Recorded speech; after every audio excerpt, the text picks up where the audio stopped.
मैं अंदर आ सकता हूँ? आइए ना दामाद जी।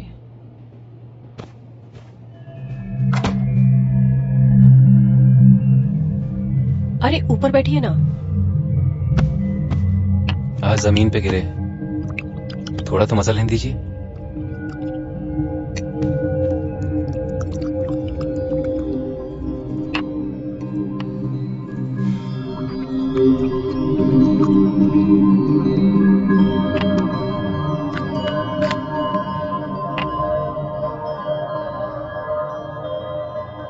चेयर्स। चीयर्स।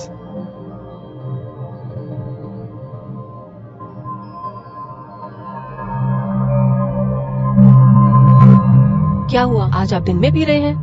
कुछ बेटी के साथ में झगड़ा हुआ है? बस झगड़े तो रोज होते हैं और मैं मना भी लेता हूँ, पर आज मनाने की वजह ही खत्म हो गई। बात क्या है दामाद जी, साफ साफ बताइए ना।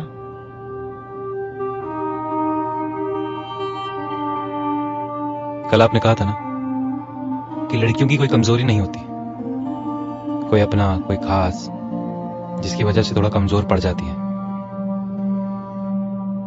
रागनी भी आज कमजोर पड़ गई, मेरी वजह से नहीं, किसी और की वजह से। क्या बकवास कर रहे हो आप? आपके साथ में फ्रैंक हो रहे हो तो इसका मतलब ये नहीं कि आप मेरी बेटी के बारे में कुछ भी बोलते चले जाएंगे। देखिए, आप गुस्सा मत होइए, मैं यहां से बिना बताए चुपचाप जाने वाला था, फिर सोचा कि रागनी के पास कोई सवालों का जवाब नहीं होगा जो आप उससे करेंगी। ये सोच के मैं रुक गया।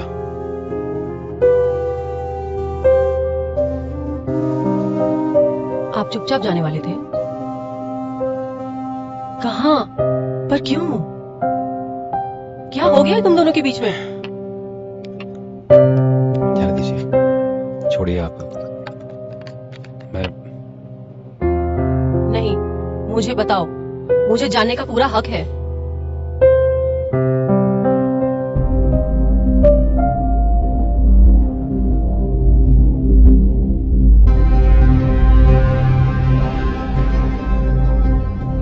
रागनी किसी राजीव से प्यार करती है और उससे वो छुप छुप कर मिलती है, मेरे आने से पहले भी और अब भी।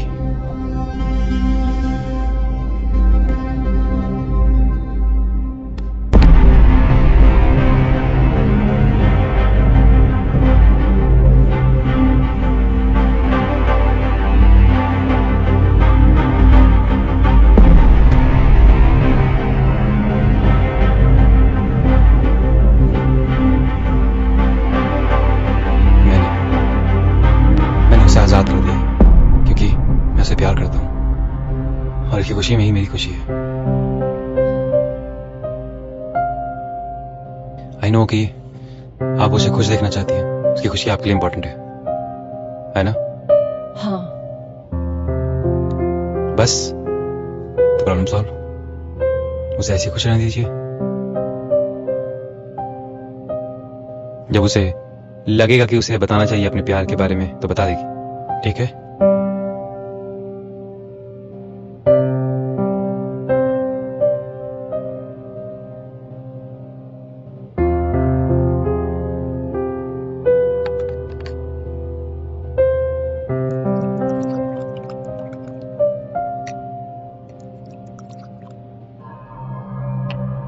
बस मुझे आपसे एक प्रॉमिस चाहिए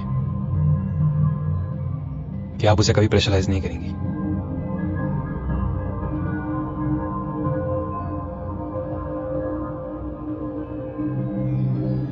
प्रॉमिस।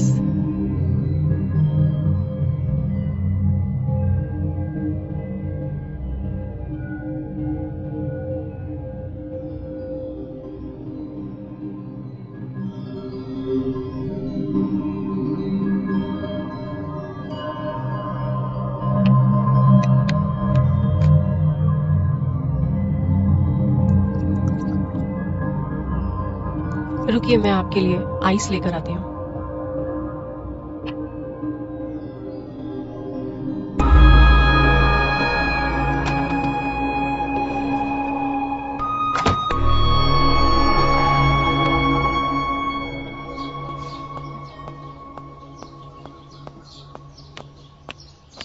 रागिनी,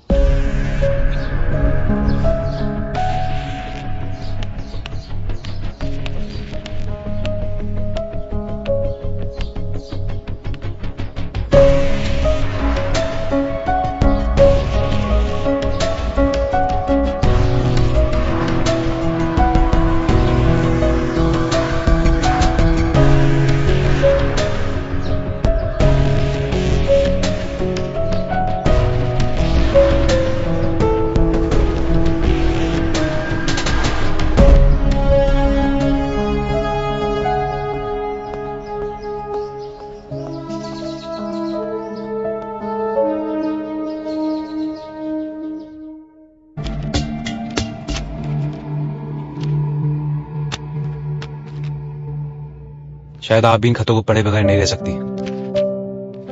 तुमने इतनी तारीफ जो की थी, तारीफ करने वाली चीजों की तारीफ ही की जा सकती है।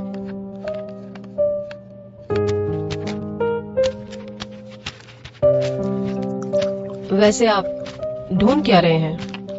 दरअसल कल रात मेरा एक एनवेलप खो गया था। जो खत आपको सुबह मिला था ना, वो उसी एनवेलप में था। और ऐसा क्या खास था उस एनवेलप में? एक खत पढ़ना बाकी रह गया था, बस उसी को ढूंढ रहा हूँ।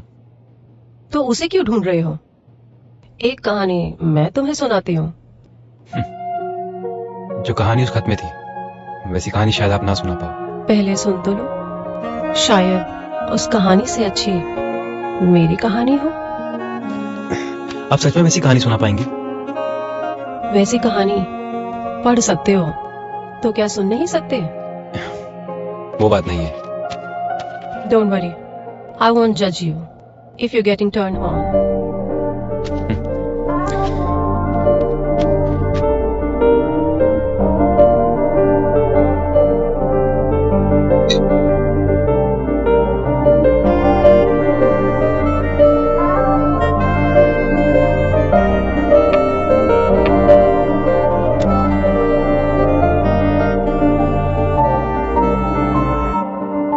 एक लड़की अजनबी शहर में, अजनबी के घर में शादी करके आई थी। वो अजनबी शादी के बाद कुछ समय के बाद अपना बन जाता है, जिससे वो लड़की बेइंतहा उससे मोहब्बत करने लगती है। उसके साथ भविष्य के सुनहरे सपने संजोने लगती है। लेकिन एक दिन फिर से एक अजनबी की तरह उससे दूर चला जाता है, जल्दी वापस आने का वादा करके।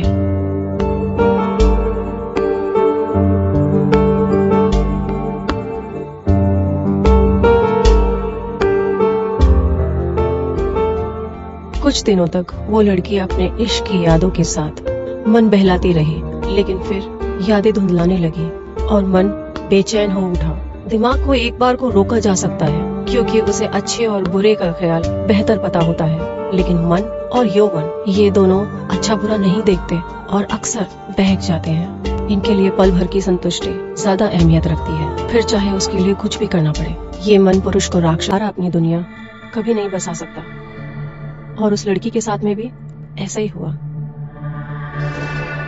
उसका पति उसको छोड़ने का फैसला करता है, लेकिन उस फैसले से, अपने पति के फैसले से अनजान, वो लड़की एक आखिरी बार वो उस लड़के से मिलने जाती है। उसे बताने चाहती है कि वो बहक गई थी, वो चरित्रहीन नहीं है, बस उस समय वो मन और यौवन में बहक गई थी, लेकिन अब अपने पति के साथ रहना चाहती है हमेशा हमेशा के लिए। और वो लड़की अपना फैसला सुनाकर अपने पति के घर वापस आ जाती है। क्या उसके पति ने उसे माफ कर दिया था? नहीं, मर्द चाहे कितना भी स्ट्रांग क्यों ना हो, जब उसे ऐसे फैसले लेने पड़ते हैं ना,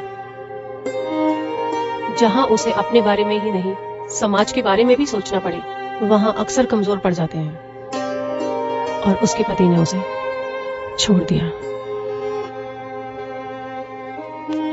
वो लड़की रोती बिलखती उसे बहुत समझाती रही कि उसने उस लड़के को छोड़ दिया है, अब उस लड़के के साथ उसका कोई रिश्ता नहीं। लेकिन उसके पति ने उसकी एक नहीं सुनी और उसको छोड़कर चला गया।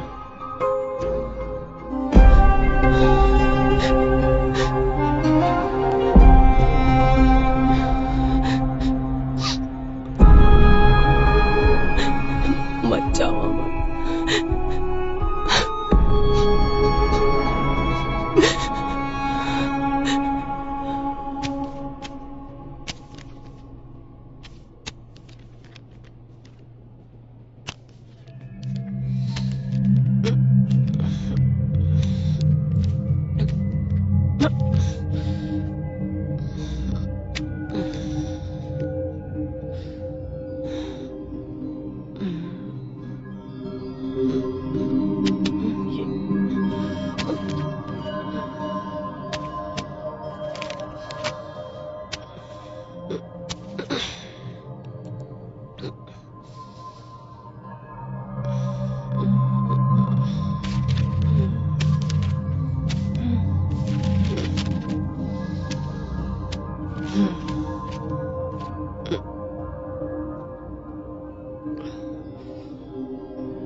इस आखिरी खत में वही कहानियां जो मैंने अभी सुनाई थी, और ये कहानी नहीं, मेरी जिंदगी की हकीकत है। तुमने मुझसे पूछा था ना, ये संदूक किसका है, किस चीज का है? मेरी है। और इन खतों में लिखी सारी कहानियां, सब फैंटेसीज सिर्फ मेरी हैं।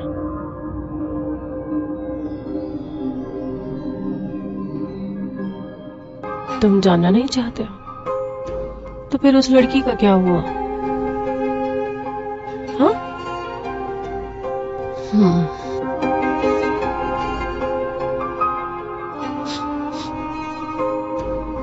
उस लड़की की जिंदगी वीरान हो गई और वो अकेली रह गई। उसने अपने पति को भुलाने के लिए जिस लड़के का हाथ थामा था ना, उस लड़के ने भी उस वक्त मेरा हाथ छोड़ दिया। वो लड़की हजारों तकलीफें सहन करती हुई अकेली जिंदगी जीती रही, और आज भी वो लड़की अपने पति को सोचते हुए यही सोचती रहती है कि काश काश एक बार उसके पति ने उसको कभी ना छोड़ा होता। बस एक मौका और दिया होता, बस एक। समर, मैं नहीं चाहती कि मेरी बेटी की भी जिंदगी ऐसे ही बीत जाए। क्यों हमेशा यही सोचती रहेगी कि तुमने उसे एक मौका नहीं दिया? हाँ समर, मैं बहुत तरसी हूं अपनी जिंदगी में। गला घोट दिया मैंने अपने अरमानों का, गला घोट दिया। अपने यौवन की सारी ख्वाहिश मैंने इन खतों में लिख दी, लेकिन मेरे मन को कभी सुकून नहीं मिला, कभी नहीं मिला। मुझे पता है मेरी बेटी जिस रास्ते पर चल रही है ना, एक ना एक दिन उसे तुम्हारी जरूरत जरूर पड़ेगी।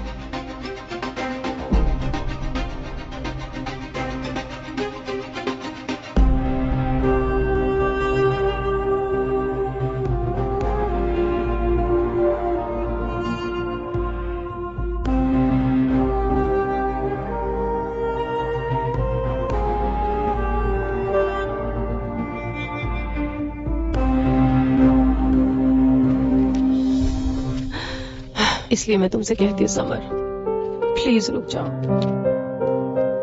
मेरे अकेलेपन का साथी कोई नहीं है, इसीलिए मैं इस दर्द को समझती हूँ। एक रिक्वेस्ट है, जब तक मेरी बेटी को अपनी गलती का एहसास ना हो जाए,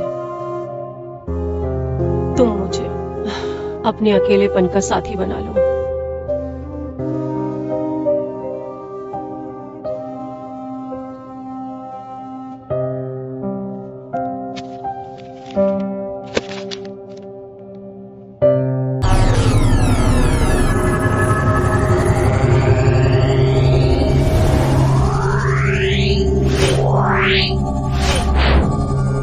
Meow.